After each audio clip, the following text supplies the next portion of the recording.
Halo semua, kali ini saya akan membawakan tentang permainan kecil. Contoh yang saya bawakan yaitu permainan kecil bermain layangan.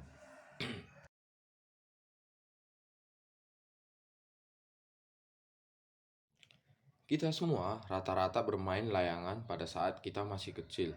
Bermain layangan itu sangat mudah. Kita membeli layangan di kedai, lalu kita membuatnya dengan menambahkan tali dan mengikatkan ke benang. Nah, benang, lalu kita bermain layangan dengan cara mengikuti arah angin. Dan ketika layangannya sudah berada di atas, kita biasanya seperti bermain layangan untuk bersenang-senang dengan teman kita. Nah, contohnya seperti video berikut ini.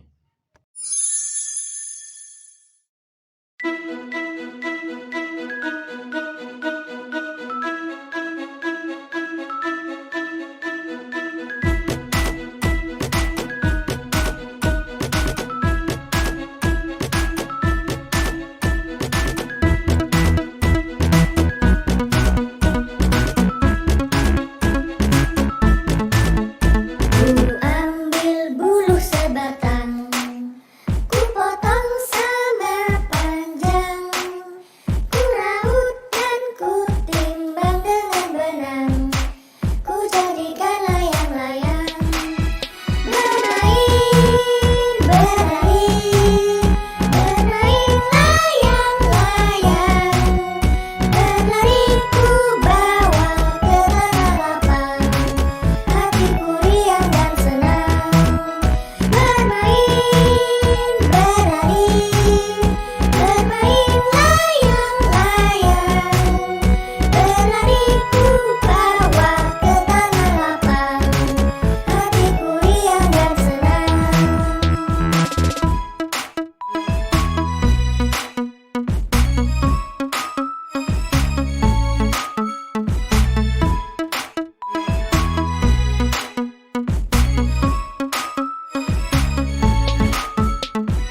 Halo, perkenalkan nama saya Rian Thomas Ginting. Saya mahasiswa dari Universitas Quality Brastagi kelas 11 A11. Di sini saya akan menjelaskan tentang permainan bergu yang menggunakan alat dan tanpa alat. Contoh yang pertama, permainan cip-cip. Permainan ini dibagi menjadi dua tim. Yang pertama, tim pencari dan tim yang bersembunyi. Permainan ini dilakukan pada saat sore hari atau menjelang malam. Permainan ini memiliki batas wilayah tertentu. Misal, tim bersembunyi harus bersembunyi di batas wilayah tertentu. Jika melewatinya, maka tim bersembunyi akan kalah. Dan tim pencari akan mencarinya dengan waktu maksimal 20 menit. Jika melewatinya, maka tim pencari akan kalah. Dan permainan ini sangat simpel, hanya mencari yang bersembunyi. Itu saja. Sekian. Dan contoh permainan yang menggunakan alat. Di sini permainan alatnya adalah bola yang terbuat dari kertas.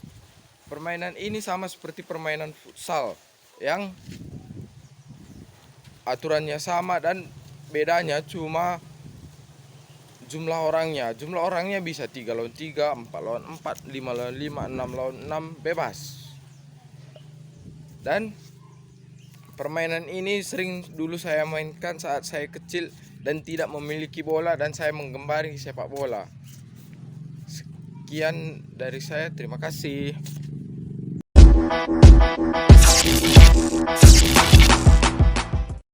Assalamualaikum warahmatullahi wabarakatuh. Halo, apa kabar kalian semuanya? Semoga kalian dalam keadaan sehat selalu. Di video kali ini saya akan mencoba membuatkan tutorial singkat tentang bagaimana belajar renang dengan cara yang mudah. Jika kalian fokus melakukan latihan ini selama 15 kali dalam sebulan, mudah-mudahan kalian akan bisa melakukannya juga. Sebenarnya olahraga renang ini adalah salah satu olahraga yang bisa dibilang gampang-gampang susah. Terlebih lagi bagi orang yang takut akan kedalaman air. Tapi ketika kalian sudah tahu tekniknya, semua hal sulit tadi akan terasa berkurang dan berubah menjadi mudah. Untuk itu, sebelum memulai terjun ke air, ada baiknya untuk mempersiapkan peralatan seperti kacamata renang agar mata kalian tidak perih dan menggunakan pakaian renang agar pergerakan kalian tidak sulit dan penutup telinga supaya tidak kemasukan air. Pertama kali belajar renang, kamu tak perlu langsung ke kolam yang dalam. Tak usah gengsi ataupun malu. Apalagi baru belajar, semua orang juga akan memaklumi. Masuklah ke kolam yang tidak terlalu dalam dan biasakan dirimu dengan air yang ada di sekitarmu. Baiklah, untuk itu kita mulai latihannya.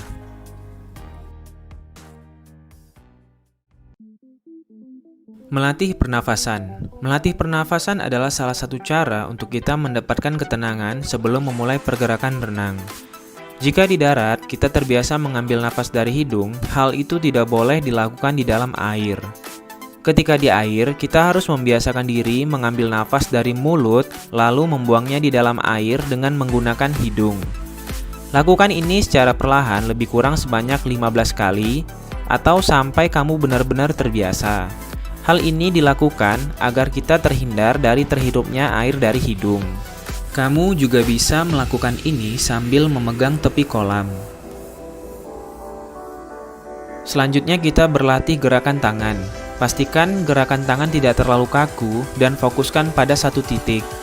Ketika melatih gerakan tangan, cobalah untuk melakukan kombinasi gerakan pernafasan, yaitu mengambil udara dengan menggunakan mulut ketika kepala di atas air dan membuang nafas menggunakan hidung ketika kepala berada di dalam air. Lakukan hal ini dan perlahan-lahan kombinasikan dengan gerakan tangan sampai kamu benar-benar merasa rileks dan terbiasa. Setelah mulai terbiasa dengan latihan pernafasan dan gerakan tangan, kita lanjut untuk melakukan pergerakan kaki. Cari tepian dinding, lalu letakkan tangan di tepian dinding itu, sambil mencoba untuk melakukan gerakan seperti ini. Gerakan kaki seperti mendorong air ke belakang sambil berusaha untuk meluruskan badan. Lakukan dengan tenang dan tidak perlu terburu-buru agar tubuh tidak cepat lelah dan kaku. Lakukan latihan dan pergerakan seperti ini secara berulang-ulang sampai kamu benar-benar terbiasa. Lalu di latihan akhir, cobalah untuk menggabungkan semua gerakan secara berurutan. Untuk di awal-awal ini akan terasa sulit dan butuh kesabaran. Karena efek dari tubuh yang masih kaku ditambah lagi pikiran yang masih mudah panik, hal ini hanya akan mempersulit gerakan. Untuk itu saya ingatkan lagi di sini, jangan lakukan seluruh latihan secara terburu-buru. Saya coba jelaskan secara sederhana agar lebih mudah dimengerti. Jika kalian sudah mengikuti step by step dari awal dengan sabar, maka inilah saatnya untuk mengkombinasikan semua gerakannya. Pertama, cobalah untuk meluncur dengan santai sambil meluruskan tubuh. Lalu, lakukan gerakan tangan seperti latihan di awal, sambil sedikit mengangkat kepala ke atas untuk mengambil nafas, dan memasukkan kepala kembali ke dalam air sambil membuang nafas.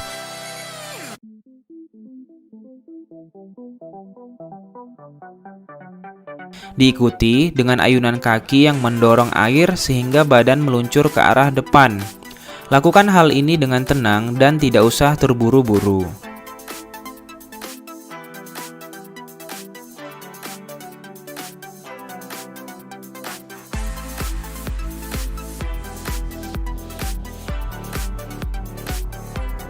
Oke, sekian dulu video kali ini. Berikan like jika Anda suka. Terima kasih sudah menonton. Jangan lupa subscribe karena subscribe itu bayar. Saya Fajar pamit undur diri. Sampai jumpa di video berikutnya. See ya. Wassalamualaikum warahmatullahi wabarakatuh.